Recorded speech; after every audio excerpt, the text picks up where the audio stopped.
capítulo 5, versículo 1 al 18. Y la palabra de Dios dice así: Después de estas cosas, había una fiesta de los judíos, y subió Jesús a Jerusalén. Y ahí, en Jerusalén, cerca de la puerta de las ovejas, un estanque llamado en hebreo Betesda, el cual tiene 5 pórticos. En estos yacía una multitud de enfermos, ciegos, cojos y paralíticos, que esperaban el movimiento del agua, porque un ángel descendía de tiempo en tiempo al estanque y agitaba el agua, y el que primero descendía al estanque, después del movimiento del agua, quedaba sano, de cualquier enfermedad que tuviese. Y había allí un hombre que hacía 38 años que estaba enfermo.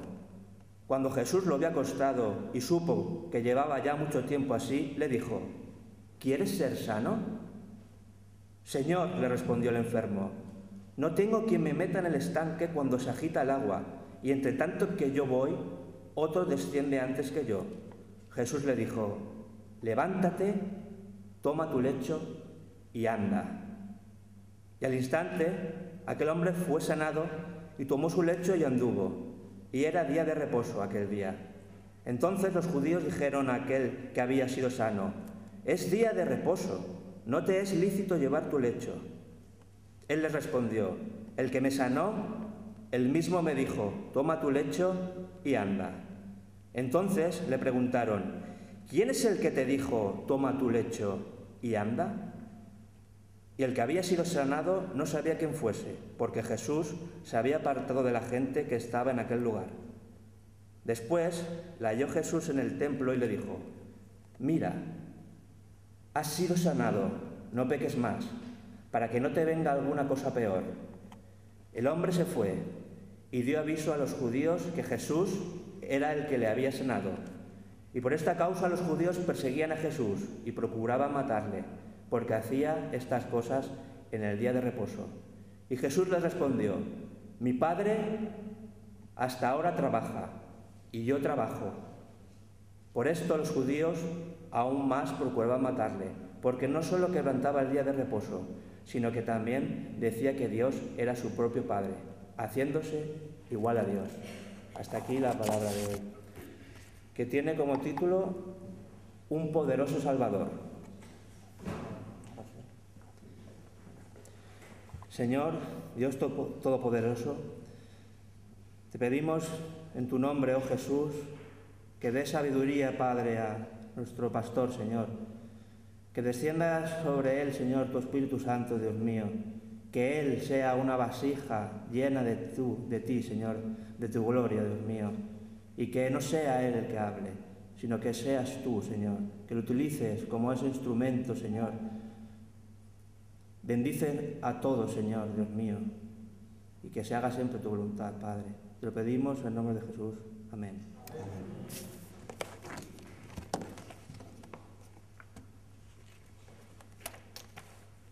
Pues en esta tarde el Señor ha puesto en mi corazón que os hable de su gracia, de cómo Él cuida, aunque a veces tengamos el sentimiento de que lo estamos pasando mal y no nos sintamos muy cuidados, pero el Señor siempre está a nuestro lado para cuidarnos, para guiarnos, para protegernos. Y en esta preciosa historia del Evangelio de Juan tenemos la sanidad de una persona que llevaba 38 años imposibilitada, paralítica, y que ilustra muy bien estas situaciones de nuestra vida en las que no podemos salir por nosotros mismos, no podemos salvarnos a nosotros mismos, pero muchas veces tampoco podemos sanarnos a nosotros mismos, ni podemos salir de una situación de paro por nosotros mismos, dependemos de que alguien quiera contratarnos. Y así sucesivamente podríamos alargar mucho la lista. No podemos tomar las decisiones que pensamos que nuestros hijos deberían tomar. ¿Verdad que la lista la podríamos hacer muy larga? Que dependemos del Señor para muchas más cosas de las que somos conscientes y dependientes. Y una de las grandes lecciones que el Señor nos quiere dar en la escuela, que es esta vida, es esta, la de aprender a depender cada vez más de Él. Confiar en Él y depender de Él. Depender es estar esperando lo que el Señor va a hacer, estar mirando lo que Él te quiere mostrar que va a hacer en tu vida, que quiere para ti. Y después esperar, porque a veces esto no llega de manera inmediata, las respuestas no son hoy se lo pido y mañana el Señor me lo da. ¿Cuántas veces no has visto que parece que el Señor, al contrario, espera el último momento? No sea de una forma inmediata, sino que está esperando realmente que la situación sea límite y que tú te des cuenta de que es Él y no otro el que en aquel momento va a intervenir para ayudarte en tu salud, en tu vida espiritual, en tu vida familiar, en tu vida profesional. ¿Cuántas veces es así? Que no llega cuando nosotros lo pedimos y lo queremos y Señor lo quiero y lo necesito ya. No nos atrevemos a hablarle, espero que no nos atrevamos a hablarle así al Señor, pero sí lo pensamos muchas veces. Señor, lo necesito ya. ¿Qué está pasando que tarda tanto? Jesús ha tomado y toma la iniciativa en nuestras vidas. Lo hizo para salvarnos. Jesús vino para buscar y salvar a los que estábamos perdidos. No es que nosotros le buscáramos a Él. Dice la Escritura que no hay quien busque a Dios. La Escritura nos exhorta a que busquemos a Dios, pero la realidad es que el corazón del ser humano se va en la otra dirección. En vez de buscar a Dios, si puede, le rehúye, como hacía Adán cuando, sabiendo que había pecado, que había desobedecido, se escondió. Esta es la reacción del ser humano. Nuestra reacción, más que buscar a Dios, es escondernos de Dios. A ver si no me ve, a ver si no ve lo que he hecho, a ver si no ve cómo estoy, como Adán. Pero sin embargo el Señor quiere y nos exhorta que busquemos a Dios. Y Él nos ha buscado, Él ha venido a buscar y a salvar los que estábamos perdidos. Lucas 19:10. Cuando Jesús entra en casa de Zaqueo, ¿os acordáis? Que no fue Zaqueo el que tomó la iniciativa. Él se subió a un árbol y Jesús pasa por allí y le dice: Zaqueo, baja, que esta noche vengo a tu casa. Jesús tomó la iniciativa. Y entonces cuando ve la reacción de Zaqueo, cómo le prepara aquella recepción, la cena, cuando ve que Zaqueo el corazón de Zaqueo ha sido cambiado por la gracia de Dios y empieza a devolver lo que había defraudado y da la mitad de lo que tenía a los pobres, Jesús dice: la salvación ha entrado a esta casa.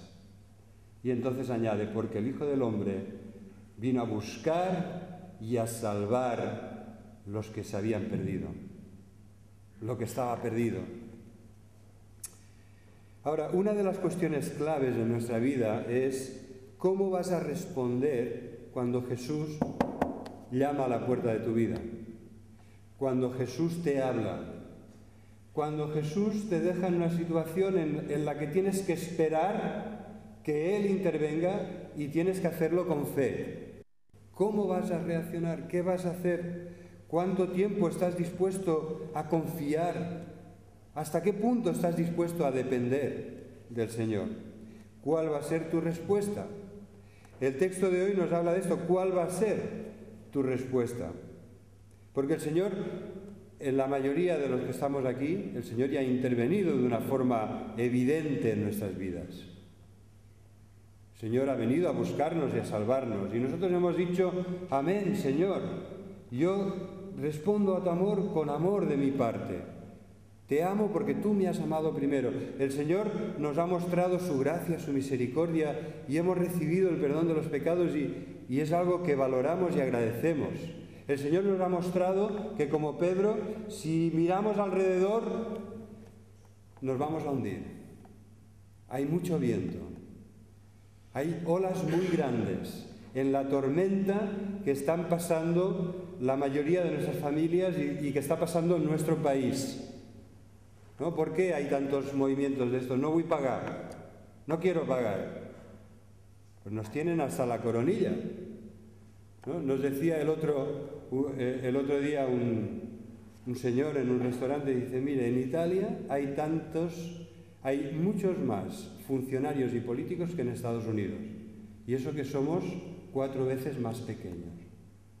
Pero todos viven de esto. Policías, ¿no? Funcionarios de todo tipo, políticos, todos son coches negros, oficiales. Entre el Vaticano y la capital del Imperio Romano, todos son coches negros. Realmente la situación, cuando miras alrededor, todo está muy, muy en el aire, ¿no?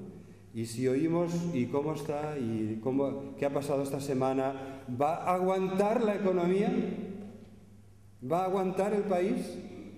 ¿Qué nos va a pasar? ¿Nos van a echar de la Europa comunitaria, de la zona euro? Realmente, cuando miras alrededor, hay motivos como para preocuparse, seriamente. Pero el Señor nos dice: mírame a mí, cógete de mi mano, confía, anda sobre las olas, anda sobre las aguas, y si no te sueltas de mi mano, lo podrás hacer.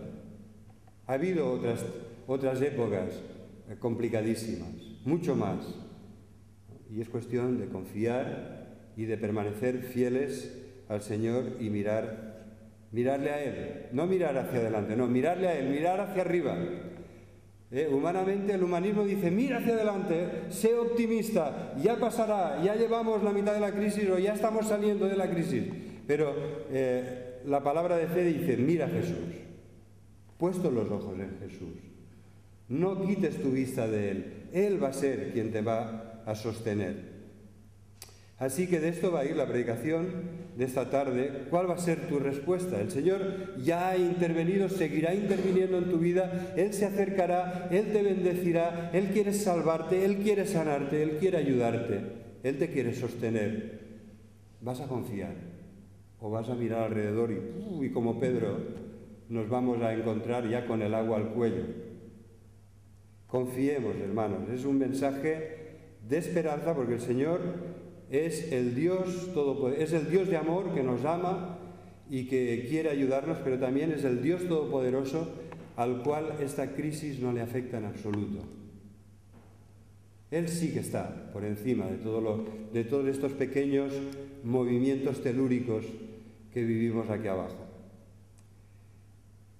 En primer lugar, yo quisiera que situemos este pasaje en el tiempo, en el momento que ocurre de la vida de Jesús. Es la tercera señal. El Evangelio de Juan está construido alrededor de 7 señales. Esta es la tercera.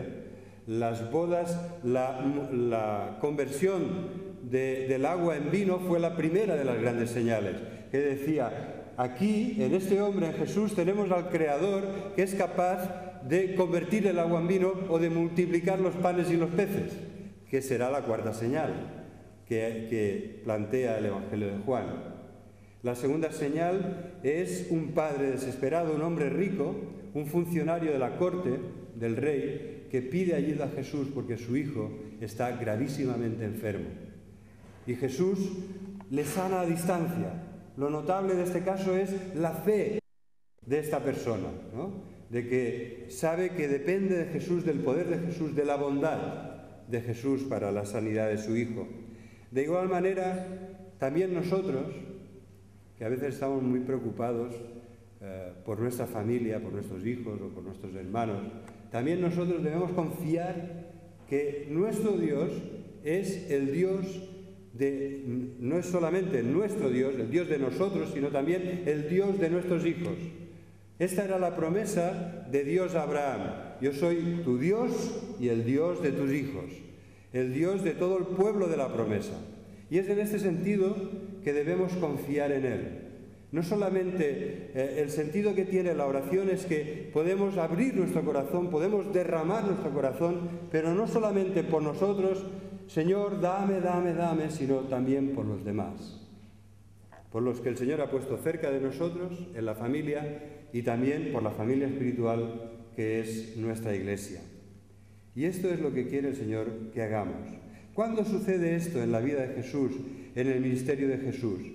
Pues Él se ha apartado a Galilea, ha vuelto otra vez a Caná, ha curado a este padre, al hijo de este padre desesperado que le llamaba desde Capernaum, Ha estado en ese viaje tan fructífero que hizo a través de los samaritanos, donde se encontró una mujer con mucha sed espiritual, ¿no? Y a la que él le muestra que él es el único que puede saciar su sed espiritual.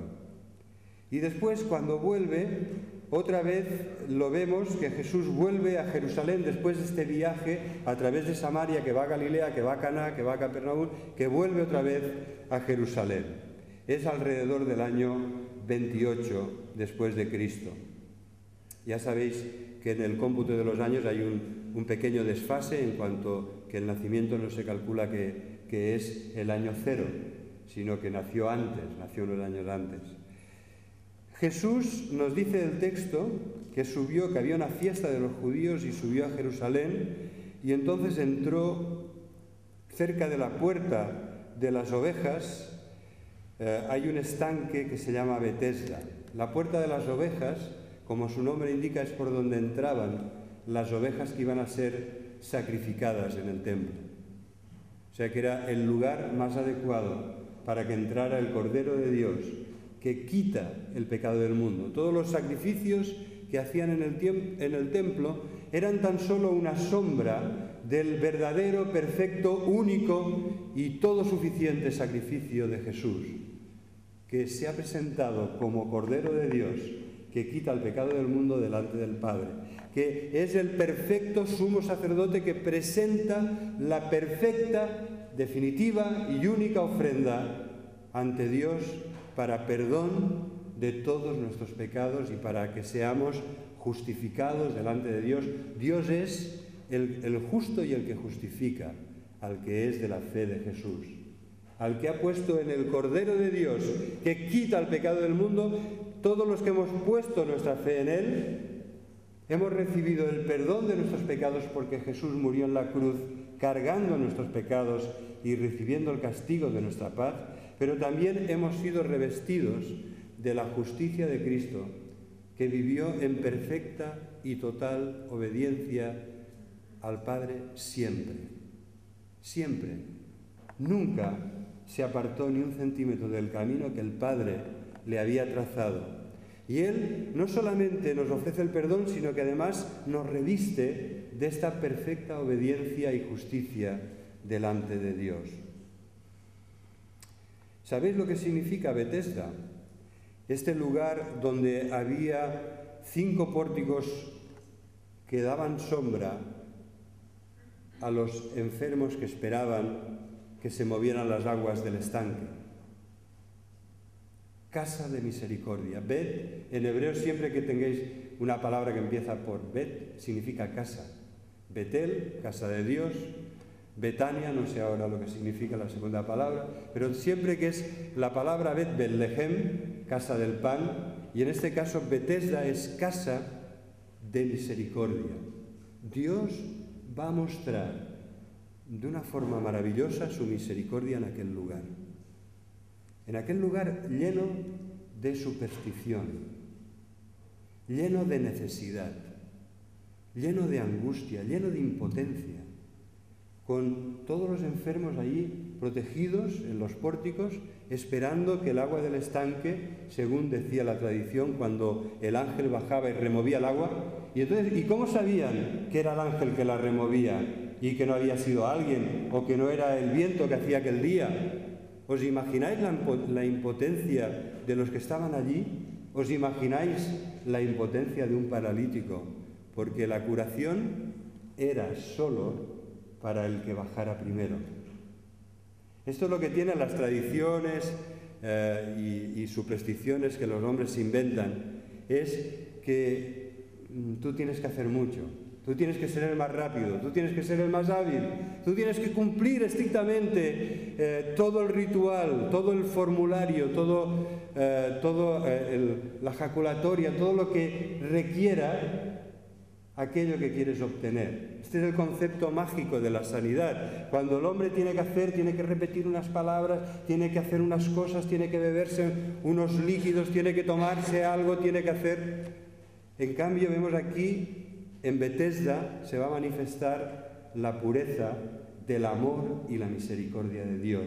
Se va a manifestar su poder de una forma que no admite lugar a dudas de quién es aquel que pasa, ve la situación y, movido a misericordia, sana al paralítico que llevaba 38 años imposibilitado. Casa de Misericordia. Este estanque fue redescubierto arqueológicamente en el 88, en 1988, en la iglesia de Santa Ana, y en esta iglesia ya se ve, la tradición decía, se ve ese estanque y habían simbolizado, habían figurado allí a un ángel removiendo las aguas. Y efectivamente allí han encontrado los 5 pórticos de los que nos habla el Evangelio de Juan hace 2000 años. Fijaros cómo la arqueología una y otra vez confirma la veracidad de la palabra de Dios. Había pasado mucho tiempo, Jerusalén ha sido destruida y reedificada, destruida y reedificada una y otra vez, y en aquel lugar se habían acumulado las cosas, pero han encontrado estos 5 pórticos de los que nos habla el Evangelio, que acogían a todos los enfermos allí esperando al lado del estanque. Hay otra cosa que os quisiera comentar, y es el versículo 4. Vamos a leerlo. Nos dice el versículo 3 que yacía en los pórticos una multitud de enfermos, de ciegos, cojos y paralíticos que esperaban el movimiento del agua. Porque un ángel descendía de tiempo en tiempo al estanque y agitaba el agua. Y el que primero descendía al estanque después del movimiento del agua quedaba sano de cualquier enfermedad que tuviese.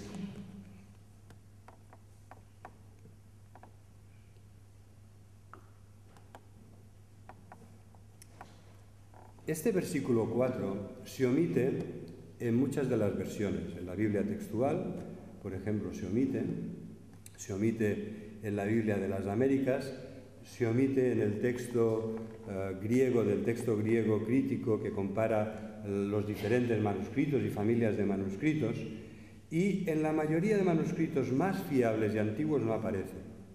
Entonces, cuando lo lees y lo relees, te das cuenta de que lo que ha sucedido, esta es mi opinión, mi humilde opinión, es que alguien quiso explicar cuál era la tradición que llevaba tantas personas a aquel lugar. Y la tradición era que se había llegado a la convicción de que el ángel descendía, agitaba el agua, y el primero que descendía, después del movimiento del agua, quedaba sano de cualquier enfermedad que tuviese. Eso refleja muy bien, este versículo no es que el Señor diga que esto fuera así, sino que esto refleja muy bien lo que era la tradición, lo que eran las creencias de las personas que estaban allí, y un escriba lo copió como una nota al margen, como una interpolación, que después, a medida que se fueron haciendo más y más copias del Nuevo Testamento, esa nota al margen quedó incorporada como si fuera una explicación del texto. Esta es la razón por la que, como os decía, la mayoría de documentos, de manuscritos más antiguos y fiables, el versículo 4 no consta, y las versiones que tienen en cuenta esto, pues o lo ponen entre corchetes o te ponen una nota que lo explica, que dice esto no aparece en los manuscritos más antiguos y fiables. Vamos a hacer un ejercicio muy sencillo, que es leer el 3 y el 5, a ver si tiene sentido. En los pórticos, yacía una multitud de enfermos, ciegos, cojos y paralíticos que esperaban el movimiento del agua. Y había allí un hombre que hacía 38 años que estaba enfermo. Y entonces Jesús le preguntó: ¿quieres ser sano? Y entonces es él quien, reflejando lo que era la creencia de los que estaban allí, en el versículo 7 le responde: Señor, no tengo quien me meta en el estanque cuando se agita el agua, y entre tanto que yo voy, siempre hay alguien que desciende antes que yo, otro desciende antes que yo. Como veis, el relato tiene un perfecto hilo conductor si dejamos el versículo 4 como un paréntesis, ¿no? Y el versículo 4 explicaría por qué estaban allí y qué esperaban los que estaban allí. Con esto que os estoy diciendo, en ningún momento ponemos la más ligera sombra de duda en la inspiración total de la palabra de Dios. Estamos cuestionando que alguien, en las copias que se han hecho posteriores, pues hizo una nota que después, a medida de que se fueron copiando más y más y más veces, ha quedado por error incorporada en el texto. Este es el tipo de problema textual que podéis encontrar en la Biblia. ¿Socava esto nuestra fe? En absoluto, hermanos, porque la Biblia se ha transmitido mucho antes, como sabéis, mucho antes de que se inventaran las linotipias, las fotocopiadoras, ahora estos sistemas tan modernos de que te hacen una fotografía del libro que quieres publicar, te lo van fotografiando, a medida que está fotografiado aquello ya pasa a las máquinas con la plancha de impresión y te hacen ediciones a medida. ¿Cuántas copias quiere usted? 50, 50, 100, las que quiera. ¿No? Antes tenías que tirar miles de copias para que una edición fuera rentable. ¿Con esto qué quiero decir? Pues que en aquella época era a base de pergamino, de piel curtida, o papiro, que era una hoja vegetal trabajada, curada, para que aguantara la mayor cantidad de años posible, y a base de cálamo, es decir, de una caña, de una pluma, que con tinta, pues de una forma artística, escribían las copias de la Biblia y de las otras formas de literatura. Entonces, os lo quería comentar porque de alguna forma tiene mucho sentido con lo que estamos aquí reflexionando juntos. Nuestra confianza está puesta en Jesús, en sus promesas y en su palabra. Y esto no puede afectar nuestra fe, porque la Biblia continúa siendo perfectamente fiable. Y en las versiones que tenéis ya os darán esta explicación que yo os he intentado transmitir, ¿no? Y esto no afecta para nada, en absoluto, las doctrinas de las grandes verdades que tienen que ver con nuestra salvación. Estamos hablando de algo que nos da una idea de lo que creían, de tradiciones o de supersticiones, que también los judíos habían caído en muchas tradiciones y supersticiones, y este versículo nos refleja el momento y la cultura, la sociedad en la que vivía Jesús, que como la nuestra está llena de tradiciones y está llena de supersticiones y de personas que se pasan toda la vida haciendo cosas raras en vez de confiar en aquel que es bueno y misericordioso y que tiene todo el poder y toda la autoridad en los cielos y en la tierra para ayudarnos de verdad. Cuando te apoyas en tradiciones humanas y en supersticiones, dice la palabra que es como una caña, que al final se te acaba, cuando te apoyas mucho, se rompe y se te acaba clavando en la mano, porque no puede soportar el peso de las duras pruebas de la vida, del paso del tiempo y de todo lo que el Señor quiere enseñarnos. Son tradiciones humanas, son supersticiones. No andemos apoyándonos en ello. Lo cierto es que cuando no queremos confiar en el Dios que se nos manifiesta en Jesucristo y en su palabra, acabamos confiando en cosas mucho menos fiables, sólidas, y que no nos van a sostener en absoluto. El corazón del ser humano es como una fábrica de ídolos. Si tú no quieres reconocer en tu vida a Jesús como Señor y Salvador, te acabarás fabricando tus ídolos.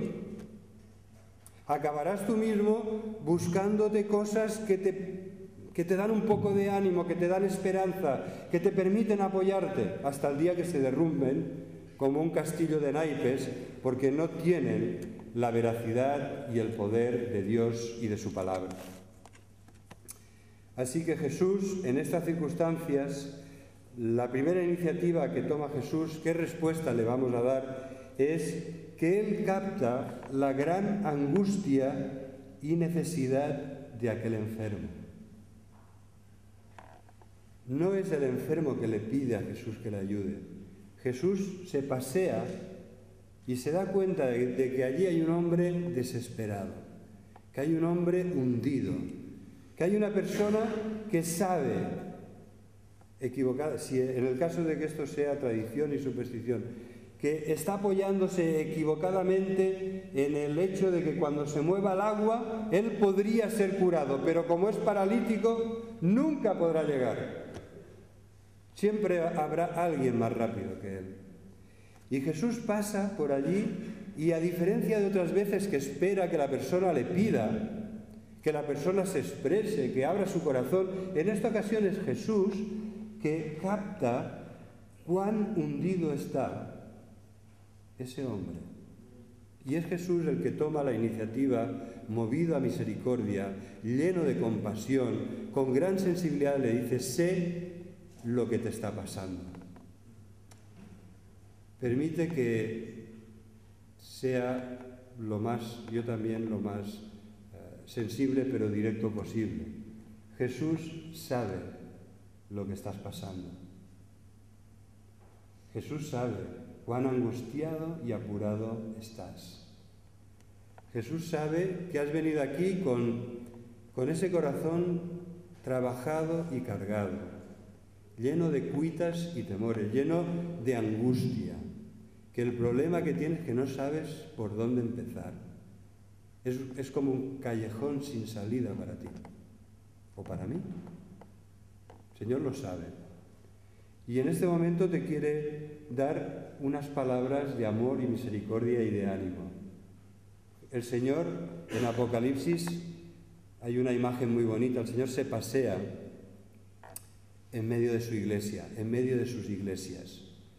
Él es aquel que va vestido de la vestidura de lino blanco, resplandeciente, ceñido con aquel cinturón de oro que es símbolo de la justicia perfecta de su persona, de su obra redentora a nuestro favor. Jesús es aquel que tiene sus ojos como llama de fuego, que penetran hasta lo más profundo de nuestro ser. Su palabra es como aquella espada de dos filos que discierne todo lo que hay en nuestra vida, los huesos, los tuétanos, va hasta lo más profundo, separa, discierne las cosas. Muchas veces estamos nosotros mucho más, no sabemos ni nosotros mismos lo que nos pasa y lo que queremos, y Jesús sí lo sabe perfectamente. Y Él se está paseando como aquel día lo hacía en medio del estanque, hoy también está aquí paseándose en medio de nosotros, y sabemos que Él está aquí. Estamos reunidos en su nombre. 2 o 3 reunidos en su nombre, por la fe saben que Jesús está aquí. Y Jesús está aquí, porque estamos reunidos en su nombre. Y al pasear en medio nuestro, Él sabe perfectamente, y puedes notar cómo Él está viendo lo que sientes. Está siendo sensible a tus angustias, a tus preocupaciones, a tu dolor. A eso que no te has atrevido a decirle a nadie. Jesús lo sabe. Y Él quiere ayudarte. Creo que somos una iglesia muy humilde, que el Señor quiere bendecir. Su bendición es que Él está en medio de nosotros. Y que Él quiere hoy, cuando van a la Fontana de Trevi, hacen así, ¿verdad? Y tiran, dice que se cumple el deseo, supersticiones, tradiciones. Se cumple el deseo de aquel que tira una moneda mientras lo pide, dice la tradición romana. El Señor sabe cuál es tu necesidad. No solo tu necesidad, también tu deseo, tu anhelo. Y el Señor sí que puede decir amén. Lo vas a tener. Yo estoy aquí para ayudarte. No confíes en las tradiciones humanas, en las supersticiones, en todo aquello en lo que te has apoyado. Yo estoy aquí para ayudarte. Soy tu Señor, soy tu Salvador. Como dice Romanos, como dice Pablo, ¿cómo no nos dará también con Él todas las cosas? El Dios Padre que no ha escatimado ni a su propio Hijo, ¿cómo no nos dará también con Él todas las cosas? Es en este sentido que nuestra confianza debe estar puesta en Él. Ni en tradiciones, ni en supersticiones, en Él. En una iglesia que el Señor quiere bendecir, que el Señor quiere que respondamos a lo que nos está diciendo hoy, de una forma sencilla, con oraciones audibles, con oraciones que nadie oye, pero que tu corazón, como el de Ana, delante de Samuel, delante del templo de Dios, donde estaba su arca, el arca de la alianza, Ana derramaba su corazón. Samuel no oía, no entendía lo que pedía, Dios sí. Y estamos ahora en este momento. El Señor quiere que digamos, aquí estoy, tal como soy, en mi necesidad, en mi dependencia de ti. Señor, ayúdame, como lo hiciste con este paralítico que llevaba 38 años sufriendo la enfermedad, solo, desamparado, sin nadie que le acercara al estanque. El Señor, con toda sencillez, le pregunta, ¿quieres ser sano? Y el Señor hoy también, con toda sencillez, te está diciendo, ¿quieres ser sano? ¿Quieres ser salvo? El Señor te está diciendo, ¿quieres mi ayuda en esto que tanto te preocupa? ¿Por qué no me lo pides? ¿Por qué no confías? ¿Por qué no esperas confiado, sabiendo que yo lo haré en su momento, en el tiempo de Dios? Este es el mensaje que el Señor ha puesto en mi corazón. No necesitamos un ángel que mueva las aguas. Aquí está el Señor de la gloria moviendo las fibras de nuestros corazones y queriendo despertar nuestra fe. ¿Cómo no nos dará también con Él todas las cosas? Y no pedís, dice Santiago, ¿no? Estáis con muchos problemas, pero no tenéis porque no pedís, o porque pedís mal para gastar en vuestros deleites. Estáis pidiendo de una forma egoísta. Pero qué triste sería que la lección, la primera de las lecciones, es que el Señor nos estuviera diciendo, mira, con todo el apuro, toda la preocupación, todo el dolor, todo el problema que tienes, y no me pides. Y no me estás pidiendo. Y no estás buscándome a mí, el primero, que soy el único que te puede ayudar de verdad. Estás mirando a todos sitios a ver qué puedes hacer y no estás mirándome a mí. Es en este sentido que Jesús quería concienciar al hombre de su necesidad y de su incapacidad. A ver, ¿quieres ser sano? Y entonces cuando el versículo 7 él le responde, Señor, pero si yo no tengo quien me meta en el estanque cuando se agita el agua, siempre hay otro que desciende antes que yo. Levántate y anda. El Señor no necesitaba enviar un ángel que agitara las aguas. Ahí estaba el Señor de la gloria, el Dios Todopoderoso, manifestando su poder y su misericordia en Jesucristo para sanidad de este paralítico que llevaba 38 años postrado. Levántate, toma tu lecho y anda. Seamos sinceros, queridos hermanos, delante del Señor. Seamos sinceros, porque hay una promesa para nosotros que os voy a leer, y esta es la promesa de que, claro, si no pedimos, no recibimos, si pedimos mal tampoco, pero hay un camino que es nuevo y vivo, que nos lleva hasta la misma presencia de Dios, que nos permite entrar al lugar santísimo de su presencia, y esta es la promesa, delante de aquel cuyos ojos ven todo, que no hay ninguna cosa creada que no sea manifiesta en su presencia, delante del cual están todas las cosas desnudas y abiertas a los ojos de aquel a quien tenemos que dar cuenta. Y nos dice la promesa, Hebreos 4:14, por lo tanto, teniendo un gran sumo sacerdote que traspasó los cielos, Jesús, el Hijo de Dios, retengamos nuestra profesión, porque no tenemos un sumo sacerdote que no pueda compadecerse de nuestras debilidades, sino uno que fue tentado en todo, según nuestra semejanza, pero sin pecado. Acerquémonos, pues, confiadamente al trono de la gracia para alcanzar misericordia y hallar gracia para el oportuno socorro. La conclusión de tener un sumo sacerdote como Jesús, el Hijo de Dios, que está a la diestra del Padre intercediendo por nosotros, es que nos podemos acercar confiadamente al trono de la gracia para alcanzar misericordia. Lo mismo que Jesús ofreció a ese paralítico que llevaba 38 años. Es eso mismo lo que tú puedes recibir cada vez que lo necesites y te acerques con fe al trono de la gracia, para alcanzar misericordia y hallar gracia para el oportuno socorro. La segunda iniciativa de Jesús, como habéis visto, es curarle.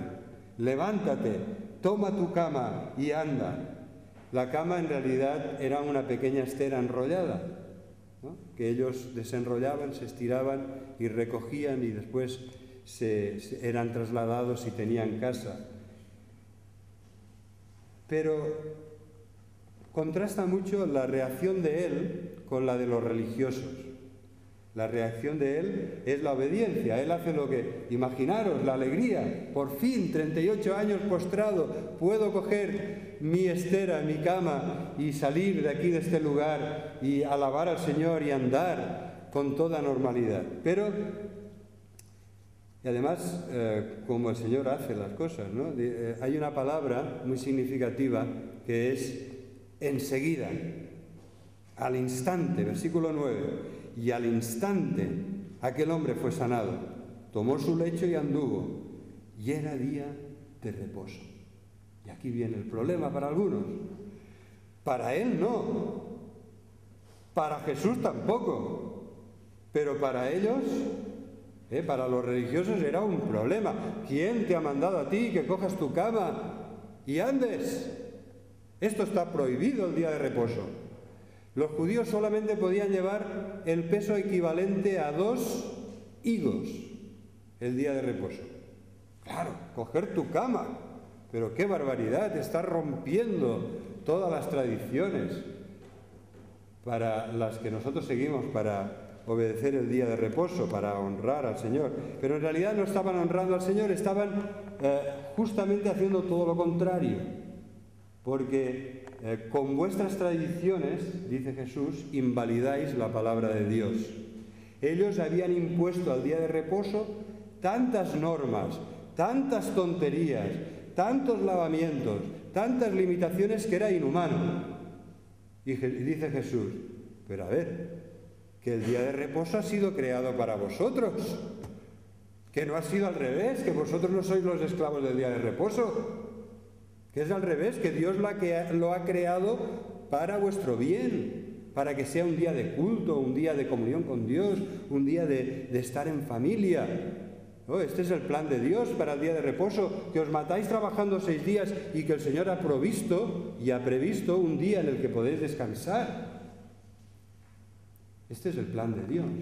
Por lo tanto, debemos diferenciar muy bien lo que son las tradiciones religiosas, en este caso de los judíos, que se convierten al final en una zarza. Son de estas mutantes, son plantas mutantes, invasivas y traicioneras. Al principio empiezan con una apariencia de belleza, son solamente un adorno a la palabra de Dios. Sería como una especie de estas hiedras, ¿no?, que al final podrían embellecer la estatua a los pies de la cual están creciendo, o aquel árbol del jardín. Pero ¿sabéis que hay hiedras de estas que se comen el árbol? Y los buenos jardineros lo saben. Pero ¿qué le pasa a mi árbol? Mire, como no quite la hiedra, se lo va a cargar, lo va a matar, lo va a ahogar. Y a veces es así, te paseas y ves un árbol que a lo lejos parece una maravilla de árbol lleno de verdor, y cuando te acercas es un árbol muerto que solo tiene el tronco seco, y el verdor que veías es la hiedra invasiva. Lo ha absorbido, lo ha matado. Y ella se ha quedado dueña y señora del lugar. Así son las tradiciones. Y Jesús es muy claro en este sentido. El hombre no fue hecho para el sábado, sino el sábado para el hombre. Es perfectamente lícito hacer el bien y sanar el sábado. El Señor es Señor, dice Jesús, también del sábado. Así como el Padre realiza en sábado las obras de amor y misericordia, la preservación del universo, las obras de redención, Jesucristo ejecuta la voluntad del Padre y es fiel a lo que el Padre le muestra y a los tiempos y días en los que el Padre quiere que obre. Él no se apartó nunca ni un centímetro de la voluntad del Padre. Era el Padre el que quería que sanara el sábado. Pero ahí vemos a los religiosos súper ofendidos. ¿Cómo es que se atreve? Lo querían matar. Hermanos, después de esto lo buscaban para matarlo, porque había curado a un hombre en sábado y porque le había dicho: enrolla tu estera, tu cama y ya te puedes ir, que el Señor ha tenido misericordia de ti. Así es la religión. El corazón del hombre es una fábrica de ídolos y acaba dando la espalda a Dios y adorando sus ideas, sus costumbres, sus iglesias, sus personajes de culto, etcétera, etcétera, etcétera. Pero este sencillo hombre que estaba allí, paralítico, y que ha sido curado, cuando le preguntan: ¿quién es el que te dijo toma tu lecho y anda? Versículo 12. No lo sabía, pero entonces Jesús se acerca, versículo 14, y le dice: mira, has sido sanado, no peques más, para que no te venga alguna cosa peor. Y entonces el hombre se fue y dio aviso a los judíos que Jesús era el que le había sanado. Jesús era el que le había sanado. Él lo tiene muy claro, está agradecido y está dando testimonio de Jesús. Los otros lo buscan para matarlo. Mirad qué contraste. Ante la gracia de Dios, ante una obra de amor y misericordia, ¿qué reacciones tan diferentes pueden tener unos y otros? Uno está adorando a Jesús, está realmente agradecido de todo corazón y los otros quieren matarle. Entonces, ¿qué vamos a hacer nosotros con nuestro sábado? Si alguien fuera muy estricto diría: oye, el domingo que viene no podéis ir de excursión, tenéis que estar aquí en la iglesia. ¿Por qué? Lo dice la palabra de Dios. No podemos dar culto al Señor en la catedral de la creación. No podemos dar culto al Señor allí. Pero la religión diría: no, la iglesia no se cierra ningún domingo. A ver, yo entiendo que ahí también hay que ser muy sensibles. Si viéramos que muchos no podéis, acabaríamos no yendo por amor a los que no pueden, acabaríamos no yendo el domingo. Pero me refiero a esto como ejemplo de lo que puede llegar a ser la tradición. Te ata, te esclaviza. Pero también hay la otra parte, hay los de que dice: a ver, el Señor me ha hecho libre, yo no soy, todo me es lícito, ¿no? La Biblia, sobre todo, se acuerdan de esta frase de la Biblia: todo me es lícito. Este domingo no me va bien, el domingo que viene no me encuentro muy bien, el otro domingo tengo una obligación, el otro, mira, ya esperaré al domingo siguiente que hay Santa Cena, ¿no? Y del mes han venido un domingo. A ver, hermanos, la palabra de Dios forma parte del decálogo. El día del Señor hay que honrarlo, hay que honrar a Dios el día del Señor. Sí, ya sé lo que piensas, que los que más necesitan oír lo que estoy diciendo no están aquí. Y es verdad. Bueno, se lo tendremos que decir nosotros con amor. Es verdad esto, pero es así, forma parte de nuestra pena, de que la palabra de Dios habla muy claro, pero hay personas que por no honrar este mandamiento del decálogo, de los 10 mandamientos de la ley de Dios, que es honrar al Señor, santificar su día, descansar en Él, darle a Dios la prioridad en ese día, por no hacer esto se pierden muchísimas bendiciones. Y nuestra misión es que no se las pierdan. No es ir con un palo para obligarlos, ¿no? Como sea, hacerles entender como sea el error que están cometiendo, sino con cuerdas de amor y de misericordia, hablándoles del Señor que les ha redimido, de lo que Él tiene preparado para ellos. Jesús quiere sanarle espiritualmente. Esta es la tercera iniciativa. Lo hemos visto cuando se acerca al que había sido paralítico y le dice: mira, has sido sanado, no peques más, para que no te venga alguna cosa peor. Era un problema de salud, pero Jesús lo relaciona en la esfera de lo espiritual. No peques más. Esa es la verdadera parálisis, en la que nos mete el pecado, que te paraliza espiritualmente, que te hace perder la bendición de Dios, que te quita la energía y la movilidad espiritual. Ese es el verdadero peligro. Y Jesús le advierte, como en otras ocasiones dijo: pues si tu mano te es ocasión de caer, córtatela; si tu ojo te es ocasión de caer, arráncatelo. Así de grave es el pecado para Jesús. ¿Por qué nosotros somos tan light? ¿Por qué nosotros nos tomamos tantas licencias? La debilidad de la Iglesia hoy es que es una Iglesia light. Es que se toma muchas licencias, es que no toma en serio la gravedad del pecado, la gravedad de las consecuencias del pecado y la maravillosa obra de gracia de nuestro Rey de Gloria, salvándonos del pecado, de su culpa y de su poder, para poder vivir vidas de santidad. La Iglesia recuperará, en este sentido, su carta de identidad, que podrá enseñar a todos con humildad, pero también con gratitud al Señor, cuando viva en santidad. Porque vivir en santidad es vivir en poder espiritual. Y esto es lo que el Señor nos está diciendo aquí cuando le dice: mira, ya has sido sanado, no peques más. Como a la mujer que sorprendieron adulterando, ¿no? Y que querían llevar a Jesús a un callejón sin salida. Jesús la perdona: ninguno te condena, yo tampoco te condeno, vete y no peques más. Encontramos aquí el mismo eco de estas palabras: no peques más, para que no te venga alguna cosa peor. No podemos hacer una regla de tres de el pecado, por eso me pasa lo que me pasa, por eso estoy enfermo, pero tampoco podemos romper esta ecuación. Porque a veces el Señor nos quiere, en nuestros momentos de enfermedad, de debilidad, nos quiere enseñar muchas cosas.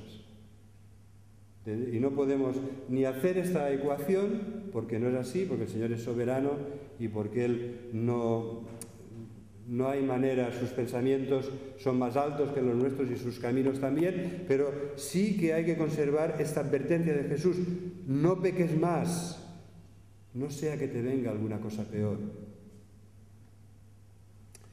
Y entonces es en este sentido que Jesús valora la obediencia. Mejor es la obediencia que los sacrificios. Misericordia quiero y no sacrificios, y mucho menos tradiciones religiosas de origen humano.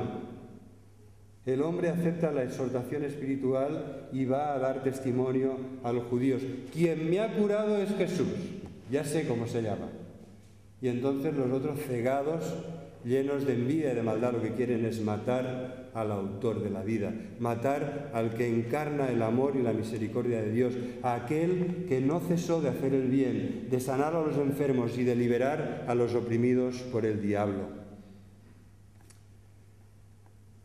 Yo quisiera que la conclusión de hoy la hagamos entre todos. Es una conclusión de oración. Os he hablado mucho, al principio he insistido mucho, sentía que realmente el Señor nos llevaba en esa dirección, en que muchos habéis venido trabajados y cargados, con angustias, con problemas, con dolor, con preocupaciones, con necesidades. Y yo creo que la mejor manera de responder a esta palabra de Dios, que nos ha hablado de nuestro maravilloso Señor y Salvador, nuestro Redentor, aquel que nos sana, pero también aquel que nos salva, aquel que nos guía, que nos lleva de la mano, que en medio del mar tempestuoso nos sostiene en medio de las olas, aquel que puede darnos ahora aquello que necesitamos de verdad. ¿Qué mejor conclusión que el hecho de que tengamos unos momentos de oración? De oración en silencio, de oración con algún hermano que realmente sienta: Señor, tengo una carga por este hermano, por esta hermana o por mí, y la pongo delante de ti. Vamos a hacerlo de una forma natural. Creemos que nuestro Dios es un Dios todopoderoso que nos ama y quiere hacer hoy actos de misericordia. Vamos a hacer esto con toda naturalidad. Estamos delante del Padre y Él sabe con qué has venido y Él sabe con qué bendición te quiere despedir hoy. Vamos a orar y yo mismo haré la oración final de este tiempo.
Siempre